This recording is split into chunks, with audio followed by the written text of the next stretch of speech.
வணக்கம். எபிக்ளாட்டிஸ்னா voice box, larynx உள்ள இருக்கிற ஒரு பார்ட். அப்போ வாய்ஸ் பாக்ஸ் அந்த லாரிங்ஸோட ஸ்ட்ரக்சர் நான் முதல்ல சொல்லித்தர்றேன். அது தெரிஞ்சாதான் இந்த வியாதி பத்தி கம்ப்ளீட்டா உங்களுக்கு புரியும். இதுதான் லாரிங்ஸ். இது லாரிங்ஸ்க்கு உள்ள இருக்கிற பார்ட்ஸ், ஸ்ட்ரக்சர்ஸ். இப்போ இந்த ஸ்ட்ரக்சர் தான் எபிக்ளாட்டிஸ். இந்த எபிக்ளாட்டிஸ் நார்மலா மூச்சு எடுக்கும்போது இப்படி திறந்து இருக்கும். காத்து இப்படி வந்து வோக்கல் கார்ட்ஸ்க்கு சென்டர்ல இருந்து போய் கீழே ட்ரக்கியா இருந்து லங்ஸ்க்கு போகும். சாப்பிடும்போது இந்த லிட் எபிக்ளாட்டிஸ் இப்படி அடைஞ்சு இந்த வோக்கல் கார்டுக்கு கம்ப்ளீட்டா கவர் பண்ணிடும். அப்ப என்ன ஆகும்? சாப்பாடு அதுக்கு மேல இருந்து இதுக்கு பின்னாடி, ட்ரக்கியோட பின்னாடி ஃபுட் பைப் இருக்கு. ஃபுட் இங்கிருந்து வந்து இதுக்கு மேல இருந்து இந்த ஃபுட் பைப் உள்ள இந்த பாகம் ஃபுட் பைப் உள்ள போயிடும். எப்போ இந்த எபிக்ளாட்டிஸ்ல இன்ஃபெக்ஷன் வருதோ அதுக்கு தான் எபிக்ளாட்டைட்டிஸ் சொல்றது. அது குழந்தைங்கள் பார்த்தீங்கன்னா லாரிங்ஸ் கொஞ்சம் பொசிஷன் மேல இருக்கும், அந்த லிட்டும் கொஞ்சம் சாஃப்டா இருக்கும். இப்போ நான் எபிக்ளாட்டைட்டிஸ்னா எபிக்ளாட்டிஸோட இன்ஃபெக்ஷன் சொல்லிட்டேன். அது அநேகமா 2 வயசுல இருந்து 6 வயசு இந்த ஏஜ் குரூப்ல தான் வர்றது. இது ஒரு பாக்டீரியல் இன்ஃபெக்ஷன். இந்த டாபிக்கோட இம்பார்ட்டன்ஸ் என்னன்னா, இந்த மாதிரி இந்த வியாதி வந்துருச்சுன்னா அது ஒரு மெடிக்கல் எமர்ஜென்சி. எவ்வளவு சீக்கிரம் நீங்க ட்ரீட் பண்ண முடியுமோ அவ்வளவு சீக்கிரம் போய் ட்ரீட் பண்ணும் ஹாஸ்பிட்டல். நான் ரீசன் சொல்லி தரேன். இப்போ இது பாக்டீரியல் இன்ஃபெக்ஷன். ஒரு டைம்ல ரொம்ப ஒரு 10 வருஷத்துக்கு முந்தி, இல்ல 5 to 10 இயர்ஸ் முந்தி haemophilus influenza type B bacterial infection ரொம்ப காமனா இருந்தது. இப்போ அது குரூப் ஏ ஸ்ட்ரெப்டோகோக்கல் இன்ஃபெக்ஷன் ஜாஸ்தி வருது. ஏன்னா இப்போ முதல்ல சொன்ன ஹீமோஃபிலஸ் டைப் பி இன்ஃபெக்ஷனுக்கு வேக்சின் எல்லா குழந்தைகளுக்கும் கிடைச்சிட்டு இருக்கு. அதனால அது கம்மியாயிருச்சு. இதுதான் இதோட மெயின் ரீசன். வேற ரீசன் இருக்கு, மெயின் ரீசன் இதுதான் பாக்டீரியல் இன்ஃபெக்ஷன். இதுல என்ன ஆகும்னா, குழந்தை முதல்ல ஸ்லைட்டா காய்ச்சல் இருக்கும், மூக்குல தண்ணி மாதிரி இருக்கும், வந்துட்டே இருக்கும், கொஞ்சம் மூக்கடப்பு இருக்கும். சடனா ஒரு அரை மணி நேரத்துல ரொம்ப சிவியரா ஆயிடுவாங்க. Sudden transformation.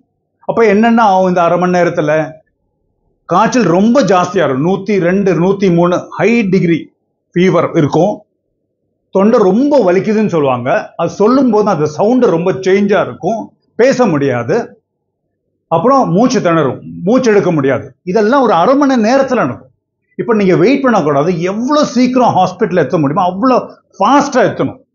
ஏன்னா இதோட காம்ப்ளிகேஷன் மூட்டை சடனா நின்றும், ரெஸ்பிரேட்டரி ஃபெயிலியர்ல போயிடும். அப்போ அந்த டாக்டர் கூட ரொம்ப சிரமமா இருக்கும் ட்ரீட்மெண்ட் ஸ்டார்ட் பண்றதுக்கு. இப்போ எவ்வளவு சீக்கிரம் போக முடியுமோ அவ்வளவு சீக்கிரம் நீங்க போயிடணும் ஹாஸ்பிட்டல் வந்துடும். ஹாஸ்பிட்டல் வரும்போது டாக்டர் பார்க்கும்போது குழந்தை கொஞ்சம் ரெஸ்ட்லெஸ்ஸா இருப்பாங்க. இப்போ 2 பேர் அசைஞ்சிட்டே இருப்பாங்கன்னு சொல்லல, ரெஸ்ட்லெஸ்ஸா இருப்பாங்க. பயந்த ஒரு லுக் இருக்கும். ஃபீவர் 103 104 இருக்கும். ஹார்ட் ரேட் ஜாஸ்தி இருக்கும், டாக்கிப்னியா இருக்கும். அவங்க இந்த பிக்சர் பாருங்க, அதோட ஷார்ட்டா நான் சொல்லியிருக்கேன். திறந்து மூச்சு எடுக்கிறதுக்கு ட்ரை பண்ணுவாங்க. நாக்கு வெளியில இருக்கும், ஊறிட்டு இருக்கும், சலைவா வெளியில போயிட்டு இருக்கும். ஏன்னா அவங்க சலைவா கூட எச்சி கூட முழுங்க முடியல. அது எச்சி முழுந்தா கூட பயங்கரமா வலிக்கும், மூச்சு எடுக்க முடியாது. அதுனா கழுத்து மேல, தலை மேல பார்த்துட்டு இருப்பாங்க. படுக்க சொன்னா படுக்க மாட்டாங்க, உட்கார்ந்து ஃப்ரெண்ட்ல இந்த பிக்சரை பார்த்த மாதிரி கை 2 சைட்ல வச்சு கொஞ்சம் ஃப்ரெண்ட்ல பெண்ட் பண்ணி உட்கார்ந்துருப்பாங்க. அந்த பொசிஷனுக்கு ட்ரைபாட் பொசிஷன், இல்லாட்டி ஸ்னிஃபிங் பொசிஷன் சொல்லுவோம். அந்த பொசிஷன்ல இருந்து கழுத்தை மேல பார்த்து திறந்து சுவாசம் எடுத்தாதான் அவங்களுக்கு கொஞ்சமாவது சுவாசம் கிடைக்கும். அதனால இந்த பொசிஷன்ல உட்கார்ந்துருக்காங்க. இப்போ நம்ம லங்ஸ் எல்லாம் ஆஸ்கல்டேட் பண்ணி பார்க்கும்போது ஏர் என்ட்ரி கம்மியா இருக்கும். இப்போ அந்த டியூட்டி டாக்டர், நீங்க பார்க்குற முதல் டாக்டருக்கு நீங்க இந்த பொசிஷன்ல வரும்போதே தெரிஞ்சிடும் இது எபிக்ளாட்டைட்டிஸ். அப்போ என்ன செய்வாங்க? நேரம் உங்களை ஐசியூ ஷிஃப்ட் பண்ணிடுவாங்க. குழந்தைய டிஸ்டர்பே பண்ண மாட்டாங்க, ட்ரெஸ் ரிமூவ் பண்ண மாட்டாங்க, ஐவி கேனுலா பிளட் எடுக்க மாட்டாங்க, திறந்து கூட பார்க்க மாட்டாங்க. அவங்களுக்கு தெரியும் என்ன செய்யணும். என்ன செய்வாங்க? குழந்தை அம்மா மடியில தான் உட்காரும், நேரம் ஐசியூக்கு ஷிஃப்ட் பண்ணிடுவாங்க. ஷிஃப்ட் பண்ணிட்டு இம்மீடியட்டா எமர்ஜென்சியா இஎன்டி ஸ்பெஷலிஸ்ட்டும் அனஸ்தீசியும் போட்டு கூப்பிடுவாங்க. அர்ஜென்ட் சொல்லல, எமர்ஜென்சி. அர்ஜென்ட்னா சீக்கிரம் வாங்க, எமர்ஜென்சினா இப்போ வரணும். அப்போ அந்த வெயிட்டிங் பீரியட்ல ஒரு ஆக்சிஜன் மட்டும் பக்கத்துல, அந்த வாய் பக்கத்துல, குழந்தை பக்கத்துல பிடிங்க, ஃபோர்ஸ் பண்ணாதீங்கன்னு சொல்லுவோம். எப்போ இஎன்டி ஸ்பெஷலிஸ்டும் அனஸ்தீசிஸ்டும் வந்துட்டாங்களோ ஹாஸ்பிட்டல்ல, அவங்க சீக்கிரம் போய் ஆப்ரேஷன் தியேட்டர்ல போய் எல்லா எக்யூப்மெண்ட்ஸும் ரெடி பண்ணி, எண்டோஸ்கோப்பை ரெடி பண்ணி உடனே குழந்தைய ஷிப் பண்ண சொல்லுவாங்க.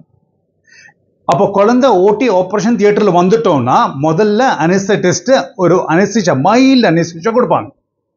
அதுக்கப்புறம் இஎன்டி சர்ஜன் வந்து லாரிங்கோஸ்கோபி, அது எண்டோஸ்கோபிக் லாரிங்கோஸ்கோபி வரலாம், நார்மல் லாரிங்கோஸ்கோபி இருக்கும்.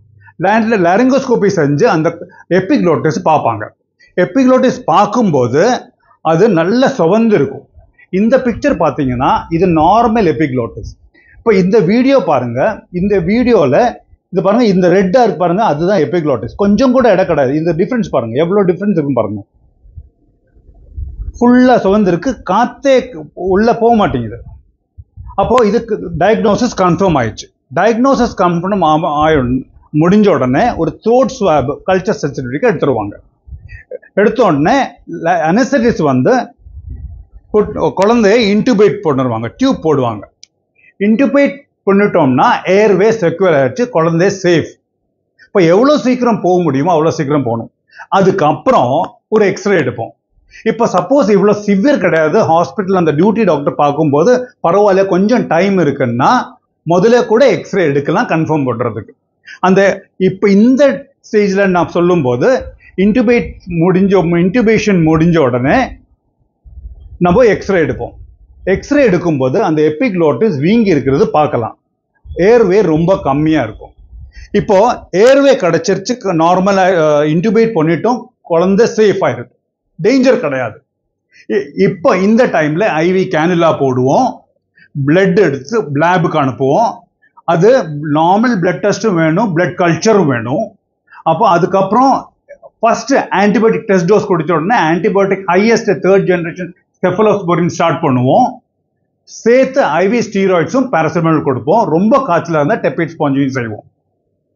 இதெல்லாம் அங்கே வச்சு முடிச்ச உடனே ஒரு நெய்சோகேஸ்ட்ரிக் டியூப் போடுவோம், வயிற்றுல போகிற ஒரு டியூப். ஏன்னா இனி அந்த இன்டியூபேஷன் அந்த குழந்தை ஐசியூவில் 2-3 நாள் ஐசியூவில் இருப்பாங்க. அப்போ சாப்பாடு வயிற்றுக்கு போகணும்னு அந்த டியூப் வழி தான் போகும். இப்போ ஷிஃப்ட் பண்ணிடுவாங்க. இப்போ 2 நாளைக்கு அப்புறம் இல்லாட்டி எல்லா நாளும் பிளட் டெஸ்ட் ரிப்பீட் பண்ணுவாங்க. 2 நாளில் அந்த பிளட் கவுண்ட் ஜாஸ்தியாக இருந்த பிளட் கவுண்ட், சிஆர்பி, லுக்கோசைட்ஸ் எல்லாம் அது கம்மியாயிரும். எப்போ கம்மியாகுதோ அந்த இஎன்டி சர்ஜன் வந்து லாரிங்கோஸ்கோபி செய்யும் போது அந்த எபிக்ளோட்டிஸ் பார்ப்பாங்க, அந்த ரெட்னஸ் நல்லா கம்மியாக இருக்கும். இப்போ அனஸ்தெட்டின்னு சொல்லுவாங்க.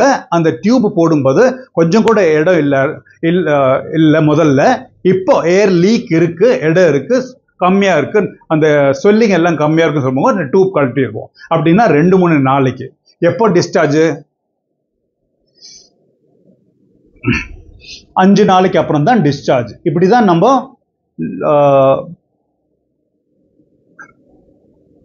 எபிக்ளோட்டிஸ் ட்ரீட் பண்றது. வணக்கம்.